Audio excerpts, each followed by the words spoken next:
Oh, yeah. Welcome to Fitzdog Radio. Nice to see you. I can't see you. It's very difficult to know what you're doing since I can't see you. I feel like I should be able to tap in and see whatever the fuck you're doing. How many women are masturbating while listening to Fitzdog Radio? That's what I want to know. A lot. How many dudes? I don't know. I think it's wrong. I'm a Catholic. I think it's wrong that you're doing that. And I'm going to try to sound a little bit less sexy, just to cut down on the number of people masturbating during the podcast. I hope you're having a good summer. It's mid-July, late July. Holy shit, summer is halfway over. Fuck! I really get bummed out in the second half of the summer because I feel like I haven't done enough. But my August is going to be action-packed. We got a lot coming up. My mom is coming out for her 80th birthday with my sister. My sister's only been out two times before to California to see me in all these years. So I'm very excited that she's coming out. Making some plans. We're going to do some fun shit. Go to the Hollywood, I guess there's an Oscars museum. We're going to go to that. We're going to go to Jeffrey's restaurant in Malibu on the ocean. We're going to go to Inn at the Seventh Ray up in Topanga Canyon. Play some golf, do a little hiking. Light on the hiking. Mom had a heart surgery this year, and she's slowed down a little bit, so we got to take it easy on her.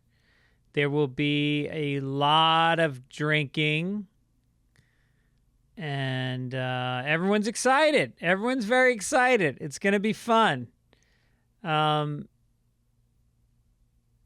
else have I got in August? I got a bunch of tour dates coming up. I'll talk about those. Some of them are in Maine and New Hampshire and Canada, so it'll be nice and cool in August. That's where you want to be in August, as far north as you can get. I spent the weekend, like this weekend in LA has been nice beach weather. Although it's always fucking windy. It's always windy on the beach in LA. It's so annoying. Because it'll be like 72, 73, which is like, you don't want it any cooler than that on the beach. But then you throw in the cold breeze and it fucks everything up. And there's been a lot of stingrays. So you got to, when you go in the ocean, you have to shuffle your feet. Because if you walk, you'll step on one and you'll get a nasty, nasty bite. I don't know if it's a bite or they use their stinger on you. But it can be bad. I know a couple people that got bit or stung this week. So I went to the beach with a bunch of friends. Actually, Saturday and Sunday. We went with different friends. And, I've been going to Gold's Gym for the last year, pretty steady, like 4 days a week, working out hard. But the thing is, at 56, you don't really build up muscle the way, if I was in my 20s or 30s and I worked out this much, I would fill out a little bit. But at this age, you don't really get bigger. But at the same time, the belly's down. I'm feeling good. I'm feeling good about my body. So I come out of the ocean. And I'm walking back to the towel, and there's, a dozen people, and they look up at me, and I see them talking, and I think, oh, they must be saying, hey, he looks pretty good for his age. And instead, as I get close to somebody, goes, looking good, Casper. And I realize, oh, I'm pale. So it doesn't matter how muscular my torso is or how thin and lithe I am. It's the skin. It's always fucking something. And it's also that at this point, I'm starting to get just a little hint of yellow on the edges of my big toenails, and I don't want to be that guy. I don't want to be the old guy with the yellow toenails, and so I've been putting this ointment on it to get rid of it. My dad he had the worst toenails, terrible. So. What else we do? Oh, and then this weekend is my anniversary. Me and the wife celebrating our 23rd year married, 26th year together. So we rented a house up in Big Bear, or actually on Lake Arrowhead, which is next to Big Bear. It's a nice lake. Got a house right on the lake, and we're gonna take some mushrooms and get groovy. You know, I think there's no better place than on a lake. Are you kidding me? And just spend 2 or 3 days chilling out, read some novels. Got to find a bad novel. Anybody have an idea for a bad novel? You know, it's a summer reading. I need some summer reading, like some Danielle Steele or some James Patterson type stuff that you can get through easily.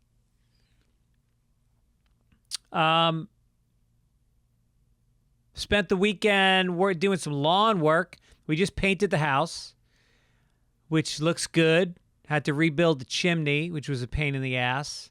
And now we're on to the landscaping part of the project. So I dug a trench outside the fence of our house, and I did it by myself. And, you know, every time it got hard, I said, fuck this. I'm going to Home Depot, and I am going to hire a guy for $20 an hour, and he's going to dig out this trench. It's going to take him 2 hours, and I'm going to sip some fucking lemonade and enjoy my Sunday. But instead, I dug in. I went to Home Depot, and I bought a spade, and I dug out this, you know, like 6-inch trench, and then I bought 6 bags. They were 75-pound bags of stones, and I laid stones along the edge of the fence, and I sweated my ass off. It took like 4 hours straight. And I listened to Bob Dylan, and I was a man. And now I'm kind of into it. Now I'm kind of into doing some gardening, I think. I don't know a lot about it, but I'm researching it, and I'm looking into some stuff. And then while I was digging it, I heard this noise in the back, and so behind our house is kind of an interesting area. There's a museum and a local theater and an art museum all behind our house. And there's this guy named Orson Bean, who is this famous actor who was the director of the local theater in Venice. And he was there for like 40 years as the director of this theater. And he died during the pandemic, and he got run over by a car outside the theater. He was like 91, and he was very beloved, and he was a very charismatic guy. He was the kind of guy that, you know, everybody loved. He gave so much to the community. He wrote plays that they produced at the theater, and he acted and stuff. And every Christmas we take the kids to see him do A Christmas Story at the church, the Lutheran church on the corner. Anyway, so they had this ceremony, and it was just really nice because it was old Venice. It was like what Venice used to be. Like the people that are a part of this community, this museum and theater community, are like the OG Venice hippies, but it's very mixed. It's very diverse. You see a lot of, like, you know, people with gray hair that are in mixed marriages, and you realize that must have been tough. You know, when you see somebody in their 70s that's in a mixed marriage, you think, you lived through some shit in your life. You put up with some shit. Not that people don't today. I'm sure a mixed marriage isn't a fucking walk in the park these days either. But like back in the 50s, you know, living through that, or 60s, 70s, who knows? But you have a lot of that. You have a lot of, like, you know, the old lady with the long gray hair, and she's got a basket on her bike, and it's got flowers in it, and she's got on orange leather boots and a dog. And there's just, you know, in a Cesar Chavez t-shirt. And this woman got up and she sang this Gershwin tune that was fucking gorgeous and broke your heart. That was, I guess, Orson's favorite song, and that he had sung on Broadway. He was a big Broadway actor as well. And it's just very cool. Like the art gallery used to be a jail. It was like the city jail. And then they took it over and they started putting in pieces of the LA mural, which is this woman, Judy Baca, who's a famous artist, has designed and curated a lot of the this amazing mural.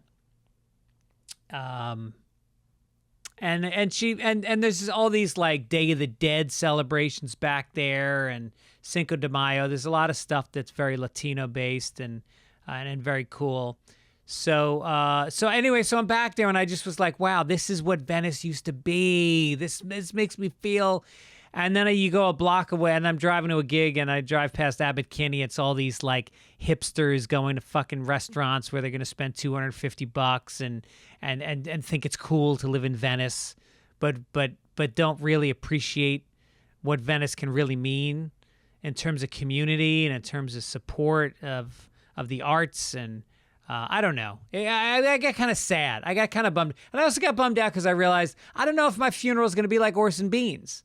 You know, the things that people were saying about him, one speaker after the other, what a magnificent man he was, and how charismatic, and how he made you laugh, and his sense of humor. And I just think, God, I got to start working harder. I got to work backwards from my funeral and make people get as excited about me as they are about Orson Bean. Who knows? Maybe I'll have a good funeral, but I wish I was alive for it. I wish I was alive for my funeral. I know Ryan Sickler does this thing called live funerals or something. I was just seeing he's doing it up at the Montreal Comedy Festival, with the idea being that you can do a funeral, you can appreciate the nice things people say about you while you're still alive. Why not? Speaking of which, Paul Cervino died today. This podcast is coming out next week. I'm recording. No, when is it coming out? Oh, no, it's coming out tomorrow. So Paul Cervino died today. And he was a friend. He was a guy that I shot pool with at the Friars Club back in New York in the 90s and the aughts, the early aughts. No, I guess really in the late 90s. And he and I were partners. The Friars Club had a pool team, a billiards team, and we would shoot pool against other clubs in the city. Like there was the Players Club, which is for actors, and the Harvard Club. And so we would have these tournaments, and he and I would play together as a team. And great fucking pool player. He's from Brooklyn, and he was like a tough guy. He really was like a tough guy.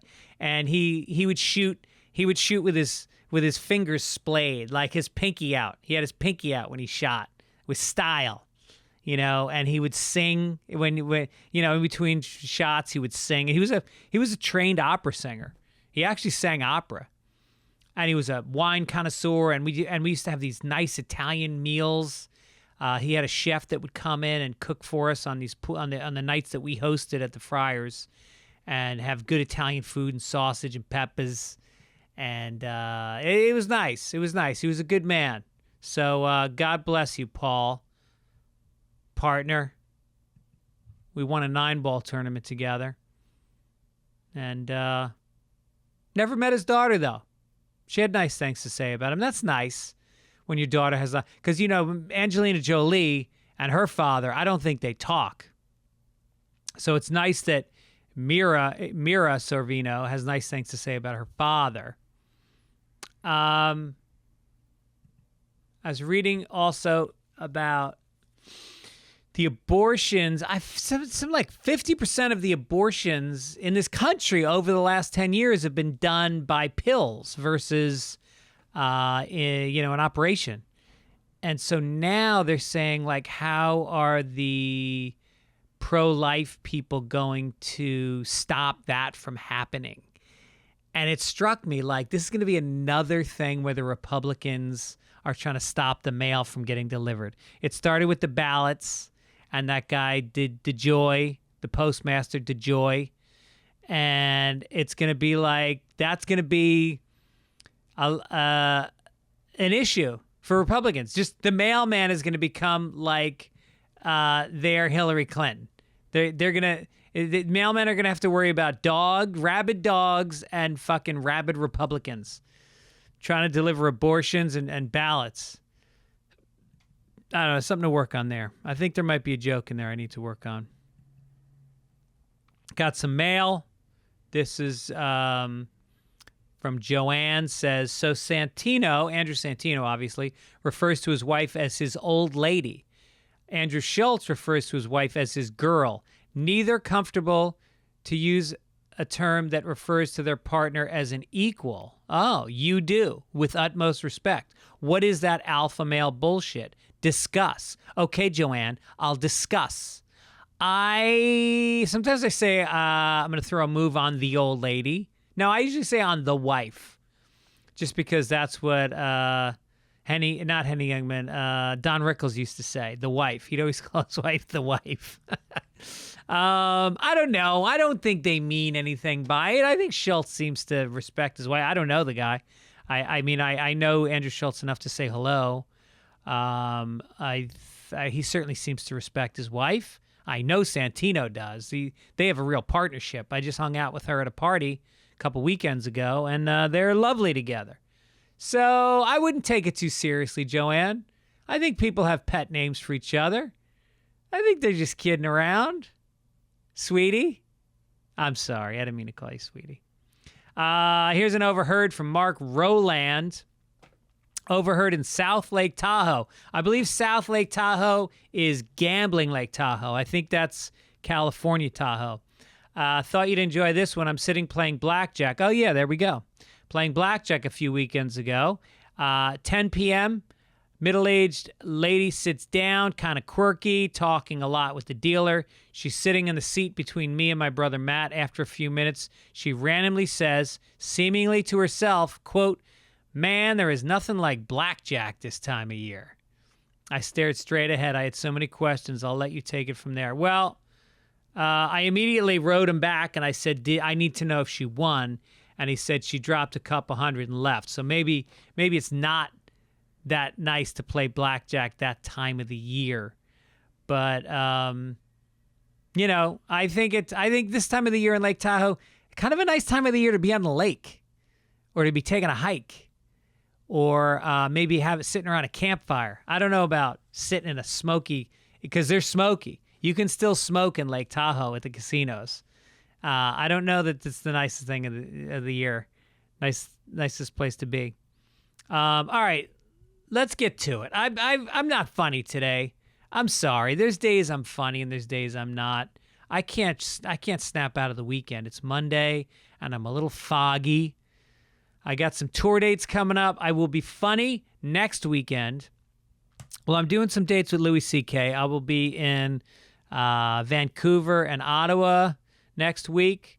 And then the week after that, I will be August 11th in Agunquit, Maine at Jonathan's. And then Manchester, New Hampshire on August 12th and 13th at Chunky's Cinema Pub.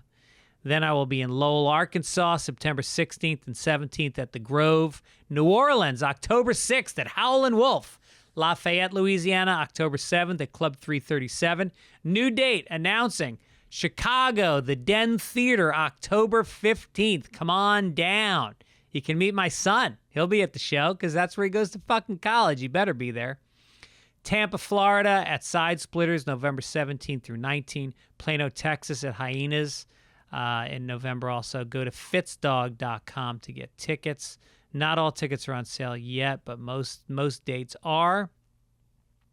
We also want to talk about, have you ever caught yourself fantasizing about arguments that haven't happened yet? Maybe you're driving home from work, you're daydreaming about the ways you're going to tell Karen in the next cubicle that she's a disgusting pig for microwaving her day-old salmon. Guess what, friends? That's anxiety. So many people walk around carrying anxiety and not realizing it, and prolonged anxiety can lead to a ton of health problems.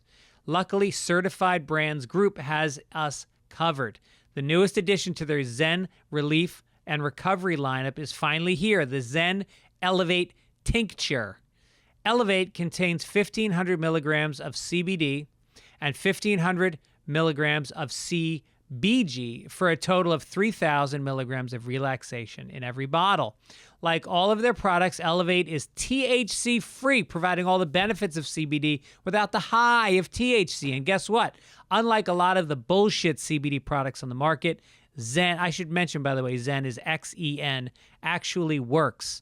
They're so confident in their products that they have a special offer only for Fitzdog listeners. Go to tryzen.com and use code Fitzdog for 50% off your first bottle of Elevate. That's tryzen. Use promo code FITZDOG at checkout for 50% off your order. And again, that's tryxen.com. Forget about Karen and her nasty salmon. Get some Tryzen. I'll tell you what, I use it, and that tincture makes me feel nice. So try it. You'll enjoy it. All right, my guest today is a very talented comedian and writer. He's a real sweet guy, fun man.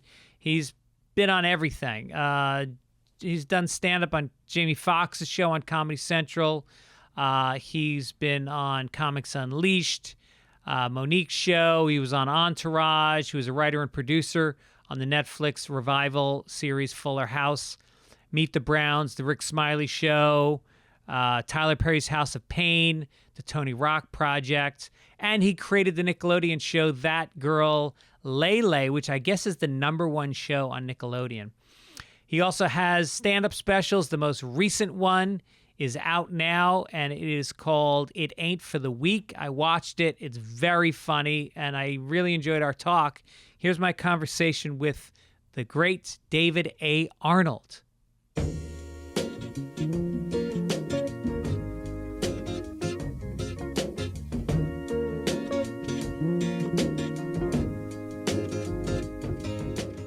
All right, so David A. Arnold is my guest today. He's sitting on the set of what looks like a 12-year-old's fantasy of what a game show host should look like. That's exactly. And you know what's so funny? This is my. I'm on the sound stage, not sound stage, on the lot where I run my TV show. I have a TV show on Nickelodeon that I created called That Girl Lele, and we are in the middle of season 2. And this is one of the props from one of the episodes we shot, and I literally forgot that it was here. As soon as I went on Zoom, I went, "Oh shit, this looks ridiculous." Gay Pride Month is over, so I guess it's a teenage thing. That's exactly it. One of my writers, one of my executives was like, Gay Pride Month is over. You can take that. I was like, I celebrate all year round. I don't need just 30 days. I need 365 days. Let me tell you something. I celebrate the gays. Just the name. They're gay. They're fucking happy. I want them around me. That's right. And all the time. Exactly. So I'm fine with it. So yeah. Who's your best gay friend? Oh, wow. Who's my best gay friend? Oh, my God. Who's out? Well, not someone who's in the closet. That's what I was about to say. One of the actors on the show is incredible. We have some great conversations. Trying to think. Yeah, like I'm thinking about all of my friends that are gay that I don't know. I never had thought about it. I've never been asked that. Who's my best gay friend? That's a great question. It's a great question. I'd like to kick the podcast off with like a quick catch him off guard, make you think a little bit. I don't want to hear your talking points. I want to hear the real David Arnold. Now I have to think about that. Now I need to call all my gay friends and go, I'm ranking my gay friends, and I want to see what position you're trying to, if you're going to be in the first slot or the third. I really need to think about that now. Well, and you need different types of gay friends. Like I have one he came out of the closet at 40, and you would never know this guy is gay.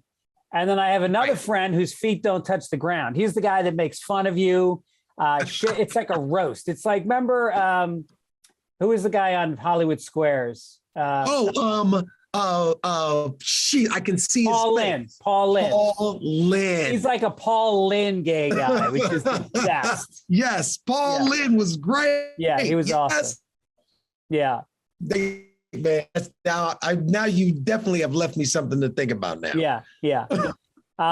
I have so much I want to talk to you about. Thanks for coming on the show, first of all. Oh, dude, thank you for having me, man. This is really fantastic. I'm very excited to be here. I mean, I know you're a busy guy. You wear a phenomenal amount of hats. Yeah. You are an actor. You're a producer. You're a writer. You're a stand-up comic. You are, a champion of gay people. You're constantly doing things. I am. I've been busier than I ever have been. And it's no time to be, this is no time to be tired. Like when you've been working and doing this as long as I have, it's like. No, that's what's exciting about it is, I went down the rabbit hole today of looking at your career and what you've done, and you're fucking popping now. And what I love is you're my age. And it's like, you know, you've had a solid career. You've always worked, but now you created a show that you're show running. You got your second Netflix special coming out that Kevin Hart is producing. I mean, it's unbelievable. And it's like, what a nice thing to happen at this point in your life. You know what? I tell people this all the time. You have to, like, somebody was asking me about and you know this, like, as stand-up, when you get into this, you have to love it. Like, my kids are 15 and 17 now, and I'm my daughters, really? And I'm trying to tell them, you know, you got to find a thing that you love to do, because money ain't it. Right. And like stand-up, I was telling somebody, I remember when I first started doing stand-up, and I drove from San Diego to Kalispell, Montana to do a Tribble run. Remember David Tribble, the Tribble run? Right, yeah. Like, that was the big thing, to get Tribble. Like, and he had this thing that the more dates you did, the less you got paid on each date. Exactly. Exactly. Yes. Right. So nobody, like, and I remember. He was doing you a favor, and you show up, and it would be a roadhouse. It would look like the scene from Blues Brothers with the chicken wire, and they're throwing beer bottles at you. That's exactly it. And I remember driving from San Diego to Kalispell, Montana to start one of these Tribble runs, which I did like 3 spots in this little area for $85 a spot. Yeah. And I remember that it was I remember that drive in my Nissan Maxima. That was probably like a 96 Nissan. And I was so excited because I was going to tell jokes at the 8 Ball Inn at a bar. Right. And I was like, I'm a comedian. Yeah. And I don't know if there's anything that I've ever done in my life that I love like that. And you have to love it like that. And it is amazing because, like, I don't know about you, but like when I stumbled into stand-up 32 years ago, career was not a word that was being thrown around back in Boston back then. It was like gigs. All you thought about was getting gigs. There was no long-term plan. There was no concept that you could actually turn this into something where you could actually raise a family and, have an agent and all that shit. You were just like, get me on stage because I want to look into these people's faces and tell them my jokes and have them laugh. And that's it. That's it. That's all it was. And that's, and you have to fuel it. It has to be fueled by that, because that's the reason I call the Netflix special that I have out that's coming out July 19th. It's called It Ain't for the Weak. And the reason I named it that is because this business, this journey, this whole thing that we do, it's not for the weak, because stand-up is that thing that, as you, like you said, you start to do stand-up, then you realize you're in a business. And then you realize, being funny has nothing to do with being successful as a comedian. Right. So that is like, you work and work and work and work to get to this place. I just want to be funny. And then you get funny. And then all of a sudden you realize, everybody in here is funny. Right. So it's not just funny. Now it's another thing. Now it's who reps you. Now it's this. And so you really have to love it and have to love being on stage, like you said, looking into these people's eyes and telling them your stories. And that is a thing that I still have to this day. I see you at the Comedy Store, and you are jacked up when you're there. You're not just there. You're excited. You're like you're like a child. It's my moment. It's my little piece of like, these things that have been swirling around in my head all day, finally I get a chance to like say them to somebody out loud.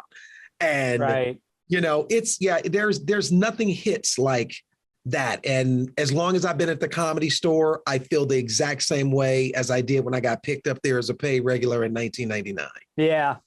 But I haven't seen you around LA for a while. Like, I just started seeing you recently. So were you sort of like, tell me about your stand-up regimen in LA over the last 20 years. Like, where have you been working out and all that? Okay. Well, it's interesting.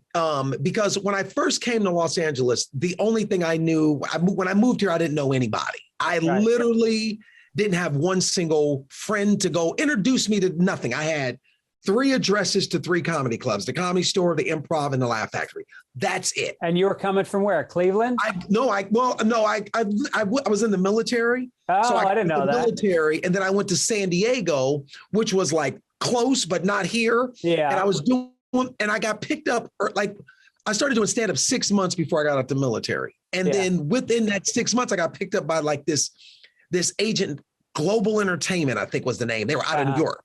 And they picked me up and they started putting me on the road to feature for everybody. So I went from within 6 months of grabbing the mic, I was on the road featuring for the first 2 years of my career everywhere. Right. Wow. And just building this act, that road act, And then I came to LA. And what year was this? Like 2000? 1999, 2000. Okay. It was 99. It was 99. Because while I was out on the road, I ran into Pauly Shore. I opened up for him at Punchlines in Atlanta. And he was like, you should showcase for my mom. And I was just happened to be headed to LA in the next few weeks, coming up. And I was like, I'm about to move to LA. I moved to LA. I went and did all the things, sign up outside the Laugh Factory.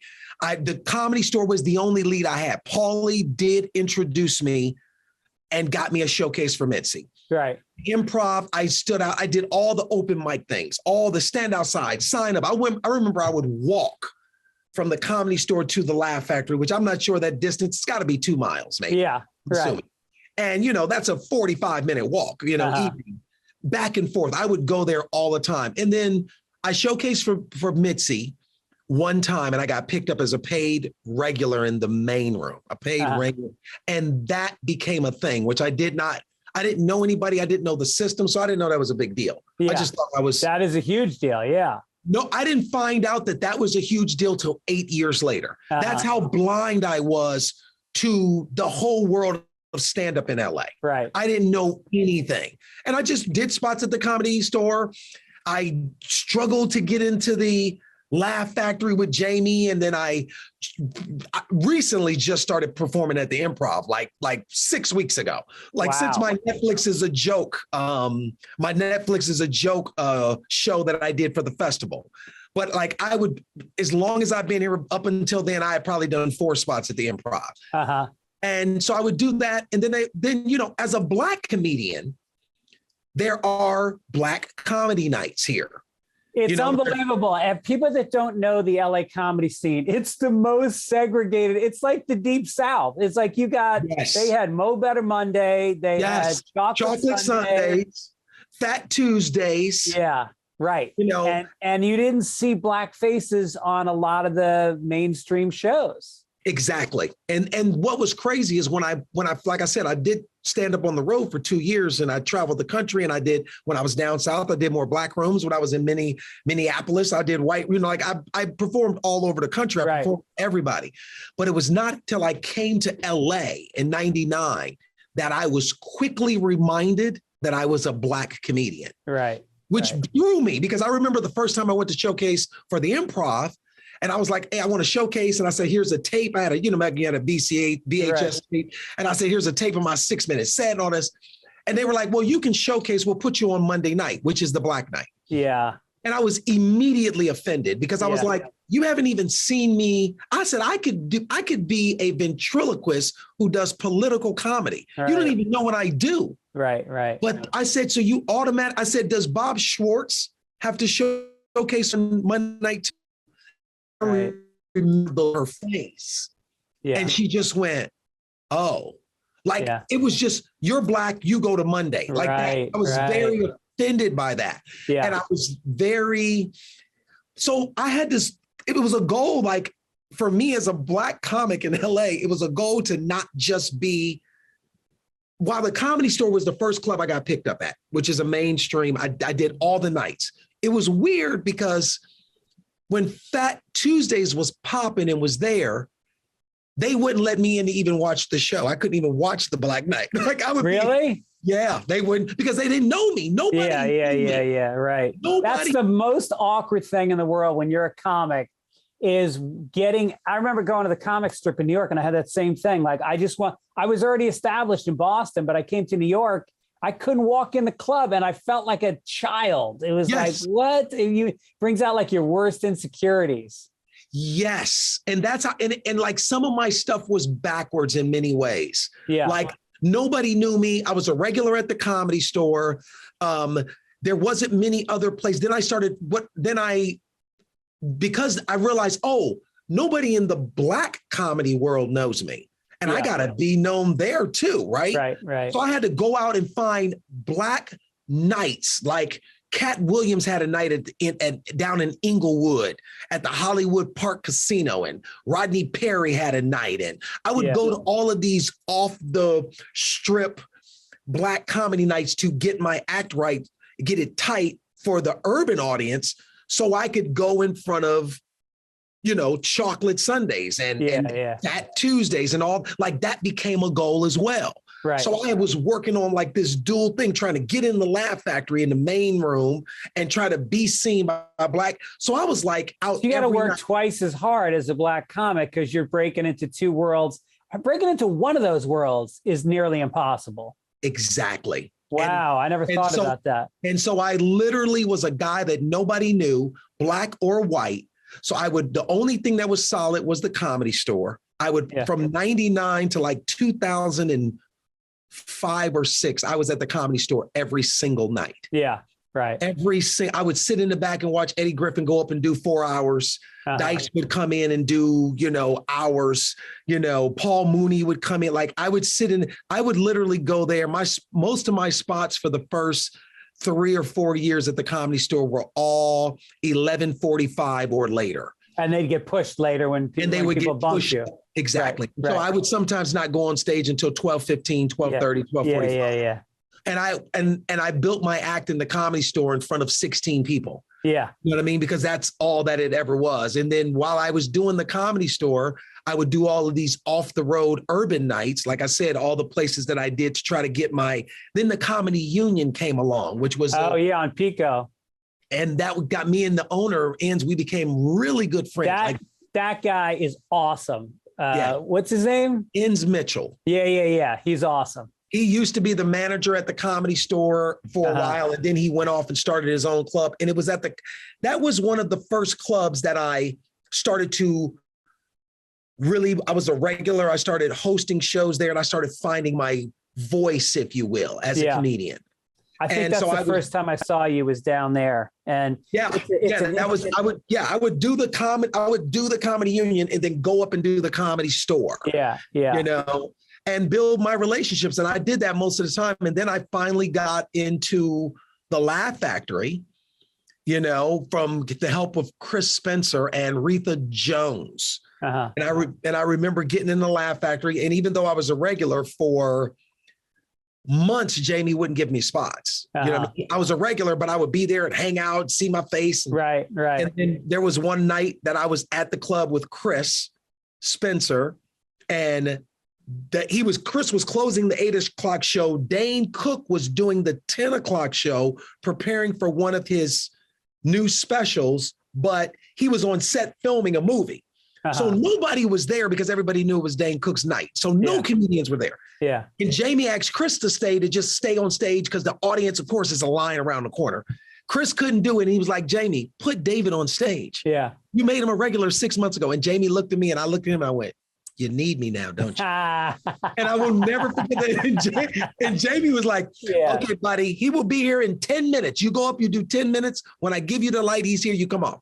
I said, if I go up, you got to give me spots and make me a regular. Because I've been coming around here. I went on stage. Dane Cook didn't show up for 45 minutes.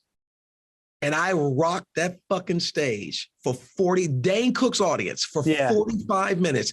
I watched Jamie in the back in the middle of one of my applause breaks look at me, and I looked at him and I winked. And from that moment on, I was me and Jamie, he saw me, and I became awesome. That's how I got. That is the lesson to any comic that's coming up. It's about the hang. It's about showing up at the club, and you can't be aggressive. You got to hang back. You got to do your time, be respectful, but at the same time, be there. Be the guy that's ready. Like, yeah, be ready, because every break I've ever got, it was the same fucking story. Someone didn't show up and you got thrown on, and you weren't being pushy, so they thought of you. That's awesome, man. I love that story. Yeah, man. So that, you know, and now you got your specials going to be up on the screen on the side of the Laugh Factory. I saw you put up a Instagram post, and I think you got a little teary when you were talking about that your ad for your new special is going to be up on the side of the building. Yeah, you know, it's so funny because like this is my second special. It's my second one that's on Netflix. This is the first one that's a Netflix original. Right. My original one that's up, Fat Ballerina, I actually produced and did that myself. Did you pay for it? I paid for it. I did everything. Nice. I put the money up. I did all of the things, and I gave it to them for free. Yeah. And I got lucky that it came out during the pandemic, the first week of the pandemic. So everybody was at home watching Netflix. Right. And it just killed. Fat Ballerina just killed. It did really great. And I really wanted them to give me, I wanted a billboard. I just want to, and they didn't, because it's not a Netflix original. They were advertising Taylor Tomlinson, and I think Pete Davidson the same week I came out, Fat Ballerina came out. Well, you can't compete with Pete Davidson. I mean, that kind of comedy, it's that it has so much soul, and that it's the product of a guy who's really doing the work, you know, who's really When I tell you, I watched his and I was like, it's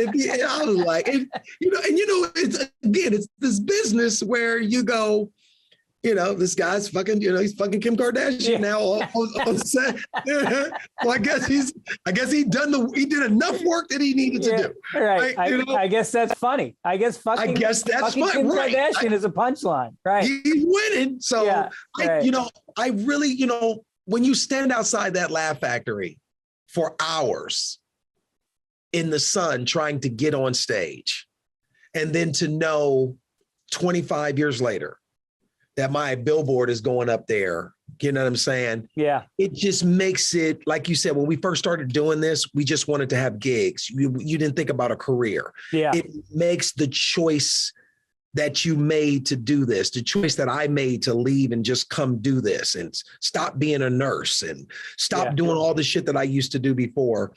It makes it all worth it. It makes it feel like I did something that was worth. Well, and you did it because it came from the inside. The reason you were at the Laugh Factory that night was that you wanted to be there. You weren't thinking about your career. You weren't thinking about like back end points on your Netflix special, or you were just thinking about getting on stage and being able to do your shit. And it's true. I mean, I got two kids too that are, my daughter's about your daughter's age. I have an 18-year-old daughter. Yeah. And I saw you put your daughter in your TV show. I did. My oldest daughter, Anna Grace, is one of the reoccurring actors on the show. And again, is she going to curse you for that someday? Well, you know what's so funny? Well, here's the thing. She said, I want to act and yada, yada, yada. And I was like, well, you got to do the work. Right. I can't just. So she started taking classes. She started doing productions in school. She started studying. And then she got an audition for another Nickelodeon show. Okay. And she booked it all on her own. No kidding. And when she booked it all on her own, I helped her with the audition and I sent the tape in. I didn't say anything to anybody. I didn't flag it or none of that. I just sent it in and she booked it. Nice. And when she booked it, I went, okay. And so they saw something. And then I went, you know what? Let's see if she can handle these, this little role that I wrote. And she's gotten better and better and better. And yeah, she's, So she just graduated high school? No, she's only, my kids are born in June. Okay. So they oldest. So we have, one is a sophomore and one is a freshman and one is a junior. Okay. Got it. Yeah. So, so your family, I got to tell you something, and I love having a guest that cause you and I know each other in passing, but I don't really know you. So I went down the rabbit hole. I looked at your life. Fucking fascinating. I mean, your wife, holy shit. She's a rock star. She was the first Black Rockette. And I mean, I grew up in New York. The Rockettes are fucking legendary. It's an institution. And she was the first Black Rockette. That's insane. Yeah, well, she was the third, but yes. She was the third. She was the third. She was their first spokesperson of color, which she was for the entire 10 years that she danced with the Rockettes. She, they go out and, they get on talk shows and throw out baseballs at the game and they do all that. She was the person that did all that. Yeah, she went on the Today Show and all these different talk shows.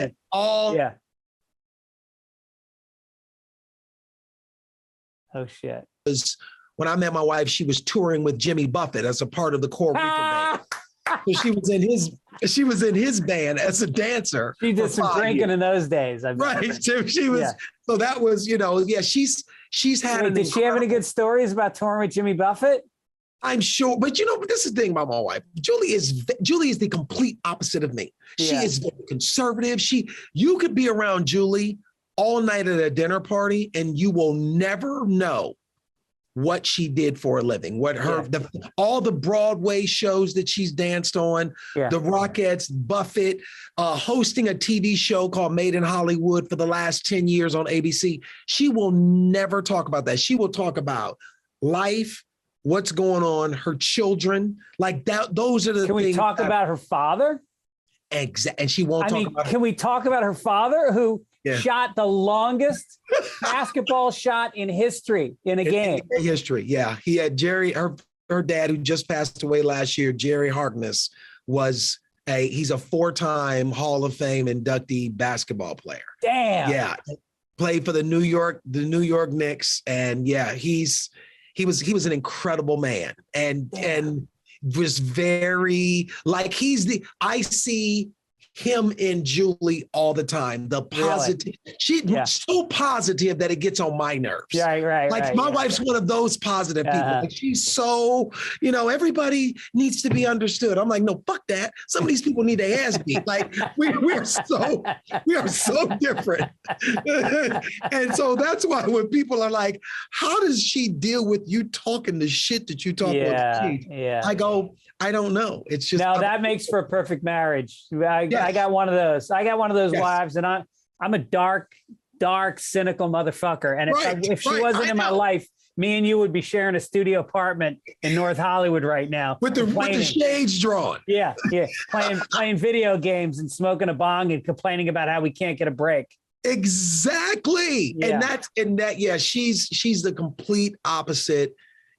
She's all about the girls, but she's had an incredible career. She's now writing and producing, and she's moving into the field of being a development executive now. Oh, really? She helped me create. She was very instrumental in helping me create some great moments of this show, That Girl Lele. Wow. And so, she's taken her career and, she's turned the corner to do other things, which I think are fantastic. But nice having those 2 incomes too. Those are 2 solid incomes. Hey, listen, I saw your Instagram post. You got a pool in the backyard.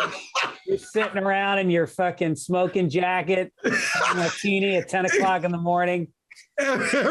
Everybody has a pool where I live. It's 148,000 degrees. We refuse to live up here in the valley without a pool. It's ridiculous. Yeah. It's a blessing, man. It's a blessing just making a good living doing what you love to do. Yeah, right. And of all the shit that I've done, like even I'm not done with your wife. With your wife. Okay. Let's talk about her mother, who was a civil rights activist who hosted Martin Luther King at her house. Yeah, my wife comes. Yeah, she has a way better life than that. Yes. The Martin Luther King used to have meetings. They used to come to their house in Chicago, where her mother grew up at, and they would have meetings. And yes, her mother was very big and a big activist, and she passed on all of those. Judy passed on all of that stuff to her children, and I think that's why Julie has the character that she has. She has that champion work ethic from her dad, and she has that character like that from her mother, So when me and my daughters did they did some kind of bullet, like a collage of their family's history. Yeah. And me and Julie were helping them put it together. And we were just like, these kids, the pedigree that like you said, her grandmother hosting Martin Luther King and some of the biggest names in civil rights history. Yeah. And her grandfather being, the NBA, legend that he is. And then my stepfather started the OJs. That's crazy. I didn't know if I misread that. Yeah. Come on, the love train. Yeah. Love train. I mean, that's my walk-on music when I'm on the road. They always ask really? me. Yeah. I say, put on fucking Love Train. Oh my God. You want to talk about positive energy. Jesus. Yes, Christ. exactly. Yeah. That's so like they come from Wait, so that was your stepfather?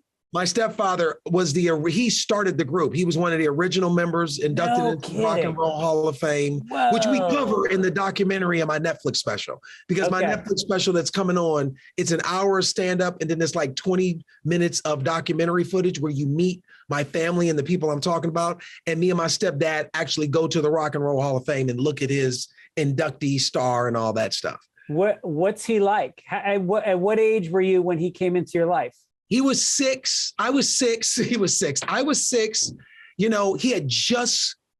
had quit singing with the OJs a few years earlier. And, it was hard because he was trying to prove that his decision to quit singing with a group that became huge and successful after he left, and he created it, but was not a part of the stardom. You know what I mean? It's right. He worked for 15 years with them to get them to that place. Then they got to that place, and that very first contract that they were offered by the big record label, he refused to sign because they were only signing artists on salary. And he was like, man, fuck that. He was like, we wrote and produced all this music. What about all these royalties? And nobody would listen. So my stepfather decided to walk away. The guys became big.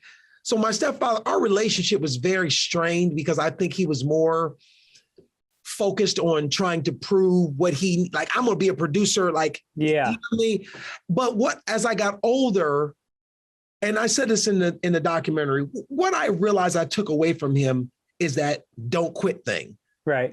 Like I watched this man chase his dream, and he's 81 now. And, and he's never stopped. He never accomplished and got the level of success that he got with the OJs or with the OJs hit. But he never quit working towards what he wanted to do. And I got that thing from him. Do you feel like he got bitter at all because of that? Yes. Oh, 100%. Yeah. It's harder. It's like this, man. You know how hard it is to even be in this business, and then to be in the business and become a Hall of Fame status, right? But not be on that train. Yeah. You got it. There's no way you cannot. And everybody's living the life of luxury and stars and this, and you're like over here, trying to piece two things together. Like there's no way to not be bitter, and everybody around you feels that. Right. You know what I'm saying? So that, my childhood was colored with that, but it also gave me this drive that I see something, my dad, my grandfather as well. And those are the things that I talk about in my special. I talk about my relationship with all of the father figures that I had. Oh, no kidding. Wow. Yeah. I can't wait to see it. It's coming out on July 19th. And, I saw some you posted some clips from it. I know the clips that you saw were probably from Fat Ballerina. Oh, okay. That was probably from Fat Ballerina. We haven't started releasing the clips yet of the special. I will start to release them the day that it comes out. Yeah. And we're actually doing a screening at Hollywood and Highland on the day it comes out, July 19th. Let me know if you want to come out. I'd love to have you come. Oh, dude, that'd be great. That'd be great. I will 100%. Okay. When we get done, I get your number before we shut off, and I'll text it to you. So I would love for you to come out. Yeah, I love it. Kevin Hart is the executive producer of it. So Heartbeat is throwing. We got a nice movie theater. Nice. In Hollywood and Highland, and we're gonna, we're gonna show it, man. And I'm very excited for people to see it, and nervous. Yeah. Well, I mean, it is weird. Are you going to stay in the room? That's weird to show your own movie. You take a little walk, right? I don't like it. This was not my idea. Yeah. You know what I mean? And so I was like, it's weird.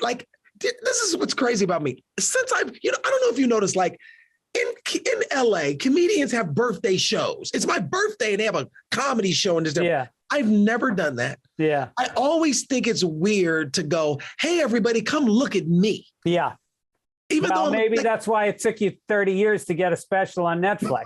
Right. Because there's a narcissism and there's a self-aggrandizing that you need to have that is a sickness. And Yes. I don't have it. You know why? Because I want to be close to my wife. I want to raise my kids. I want to have friendships. I don't want to be the guy that's fucking, hey, come look at me. And it's so I've been doing it as long as you have. And it's like, I make good living. Yes. I crawl my way to the middle. I'm staying right there. Now you're trying to step up to the next level. Yes. And I say to you, good luck, asshole. Good luck. Once you get up there, they're going to start trying to pull you down. Yeah, and you know what? And it's so true. And then there's an other part of me that goes, when you bust your ass for as long as I've been doing it, I deserve to be seen in this light and at this level because I'm as good as the other people that I've seen get this light and level and better than some. Right. You know what I mean? So while I can put it on the screen and let everybody watch, I'm not going to watch them watch me. Right. I'm going to put it on and I'm going to go for a walk and I'll come back in, 90 minutes when it's over. And then I'll talk to everybody and listen to people say whatever they're going to say. Well, they're going to say nice things. It's going to be a nice feeling. It's a little love bath that you're going to exactly. And and I think that is for many times in this business that I've been told, no, you're not it, pass, no, cut. Like it's okay for me to take a moment and get a win because most of the time we go, I don't know about you, but my career has been made up of, 7,000 no's and 5 yeses so far. Right. And so, I'm going to, I had to stop and go, I deserve to sit here and enjoy the fruit of my labor. It's like the same thing with the TV show. We're in our 2nd season. It's the #1 show on the network. And it's the #1 show on Nickelodeon? Yeah. No shit. Yeah. So wait, how are you going to, I'm looking at your tour. You got a tour that starts this month that goes through December. So you guys aren't back in production until after December? No, we're in production. We have the shooting schedule tailored around my tour. No shit. So we film on, most shows film Thursdays and Fridays. Yeah. We film Mondays, we film Tuesdays and Wednesdays because that's when I normally would be in town from doing, and we're doing, so like I leave on Thursday and thank God for Zoom because I can see all the run throughs and I can run the writer's room from the Zoom in my hotel room in whatever city I'm in. Unbelievable. And then I fly back to LA. Like I get off the plane sometime and drive straight here to the studio, straight onto the set and we're filming. Damn. Like, it's pretty, you need some energy right now. Yeah. And that's why I stay, I work out every day. I try to stay in shape, to hold it together. But it's like you've been working all this time to get an opportunity. The opportunity comes. It ain't no time for me to go, I'm so tired. No, man, this is Eminem. This is like that Eminem song. Right. Sing it. What song? Wait a minute. Which one are we talking about? Where he's like, one shot, you get one shot. Oh, what? You know what's so funny? You know what I was thinking about? If first, when you said one shot, I was thinking about I'm not gonna blow my shot, which is from Hamilton. Oh, from Hamilton. Right. That's the first thing I thought about. Well, let me tell you something. Shot. Hamilton is Eminem. I mean, his style is, I'm not saying he steals from Eminem, but like his whole rhyming scheme, the rhythm is right out of Eminem, which I love. It's great. Yes. Yeah, man. I'm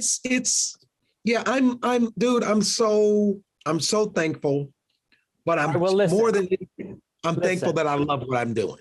I mean, look, everybody's happy for you. You're a guy that when you've been grinding it out and doing quality stuff for this long, people get happy for you. I mean, this is fantastic. And I want to round out the podcast with the thing that I like to do with my guests, not all guests, just ones that are like writer comedians. Okay.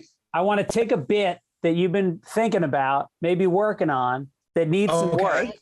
And it's called Promising Premises. And I'll do one and you help me out with it. And then you give me one of yours. Maybe, you got that piece of paper in your back pocket when you walk on stage at the Ha Ha Cafe and you got the bullet points written down. You give me one of those. Yes. I'll start. And then you give me one of yours. And we'll work on the bits these are together. Premises we have not done. We have not finished yet, right? Yeah, you've tried it once or twice, but you feel like it needs some work. Okay. All right. So I've been thinking about the more religious you are, the more you have to wear a costume.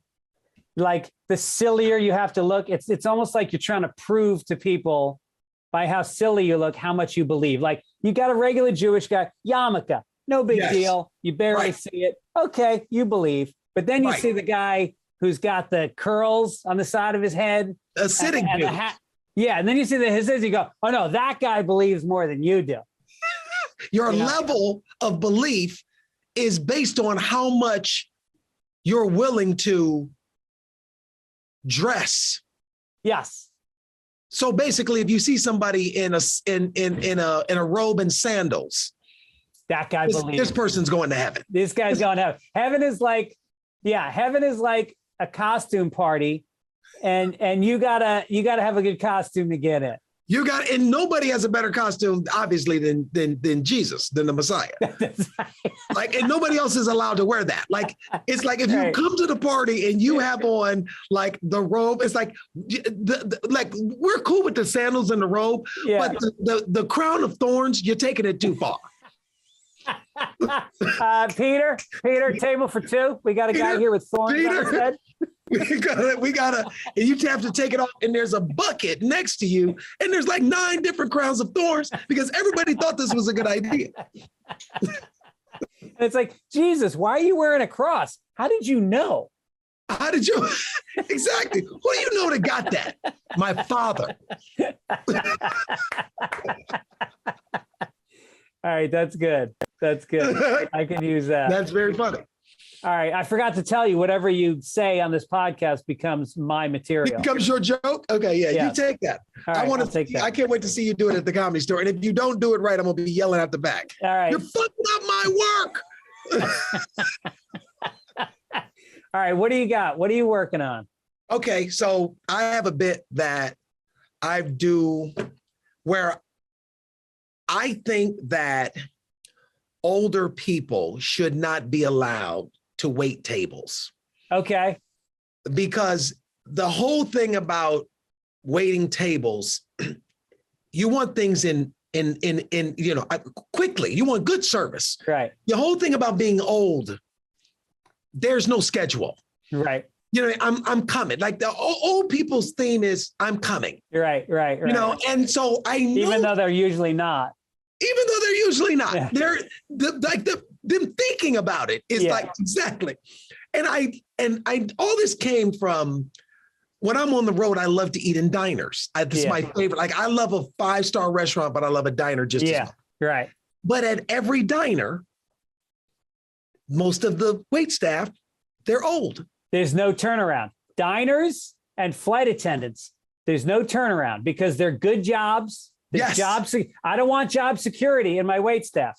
I want sexual harassment. I want people quitting. I want people getting fired. Right. I want turnover. Yeah. You know what I mean? Because the new people that come in, they have I'm going to prove that I'm a value to this company attitude. That's right. So therefore, you're going to get your food on time. They're going to be people who've been there as long as these old people have been there. On the wall, you can see the groundbreaking ceremony, some diner. Yeah. And some of the people in the photo are waiting on your table. are waiting. Like, got some concrete flakes on her shoulder from the groundbreaking. Yeah. Exactly. So I got this whole thing about it's over for you. Yeah, like I need you to go away so I can get my food on time. I want my food on time, and I want my waitress inviting me to her one-woman show, which is on Sunday, her night off. She got dreams. She got got dreams. dreams. You want your server to have dreams. Yeah. You want her to bring your food and then pitch an idea to you in between your appetizer and entree. Exactly. I want to know when she flirts with me, she means it. The old lady that's flirting with you, that's just like a sweetheart thing. But I want to know there's maybe sexual tension with my server. Exactly. Yeah. Exactly. I want to know that there's a chance. The old lady is just trying to get medication money. All right, I love it. All right, David Arnold, you're a journeyman. You're a pro. You're a funny motherfucker. Thank you, man. This is your time. We're all proud of you. You got a tour coming up. If you want to see David, you go to his website, which is davidarnold.com. David A. Why is it A? Because if you do David Arnold, well, it became two reasons that became that relevant. The first time I ever wanted to use David A. Arnold was because I was a huge Michael J. Fox fan. Okay. I thought it was cool that he used it. Then as I got into the business and I started to realize I was in show business, there is another David Arnold who is a very famous soundtrack composer for all the James Bond movies. Oh, no shit. So if you Google David Arnold, you get him. And then I remember when people would come to my show and they'd be like, this ain't the guy I Google, right? Because he's an older white guy. Exactly. He did all of the James Bond. So I had to use my A to separate myself. Once you get into IMDb and you start getting into Wikipedia and all that. So I needed it. So I used David A. Arnold because I am the only David A. Arnold comedian. So, all right. Well, if you want to see his tour dates, he's going to be coming up starting on July 14th, Bridgeport, Connecticut, which, by the way, you canceled Bridgeport, Connecticut on New Year's Eve. I did. Guess who filled in for you? You? I took the gig. I took it. Yep. Height. I bet you canceled because Omicron was at its height. That's exactly why I had to cancel, because we were getting ready to film my Netflix special like 2 weeks from then. Yeah. And I was like, I can't because if I got sick, we were going to have to push the special 8 months. Yeah. Because so I take the date. So Vinny Brand calls my agent and he goes, yeah, does Greg want to do New Year's Eve at the Stress Factory? I go, yeah, I'll do it. That sounds great. It's a Thursday, Friday, Saturday. So then I get the contract and it goes, oh, Thursday night, you're in Bridgeport, Connecticut. I'm like, what? And he's like, and then because the real club is in New Jersey. He goes, then they're going to drive you on Friday night, New Year's Eve to New Jersey. You'll do 2 shows in a fucking tent outside the club because of Omicron in the freezing cold. And then they're going to drive you back to Connecticut for the Saturday night. I was like, where the fuck is David Arnold right now? Why am I doing this shit? And I was at home with my wife under the bed, scared of Omicron, trying not to get it so I could go get this, Netflix special in the can. And now I'm going back. I'm doing Bridgeport, and then I think in 2 months I'm going back to do New Brunswick, New Jersey. Yeah, then you do that. So you got Charlotte, North Carolina, Phoenix, San Francisco, Atlanta, Nashville, Munhall, PA, Philly, Boston, Baltimore, Ontario, California, St. Louis, Indianapolis, Detroit, Richmond. So we're doing a combination of comedy clubs and theaters now. So it's very exciting. I don't know about you, but every time my agents call me and tell me that I got another offer to do a city, I immediately default to nobody's coming. Yeah. Right. I'm like, nobody's coming. Right. I always said, I'm like, ain't nobody coming. Don't nobody want to hear this. And then I get to the club, or like 3 days before I get there, 3 of the 5 shows are sold out. Yeah. And it, no matter how many times I sell out, it doesn't stay with me. Yeah. I automatically think next week, nobody's coming. That's the thing about this gig. Other people, they pull up to their job. Their name is stenciled on the fucking parking spot. They got a coffee mug. They got an assistant. And it's the same every week. Every week for us, it's a brand new job. It's the week after my Netflix special, which I filmed in my hometown of Cleveland, Ohio, January 29th, we put it in the can.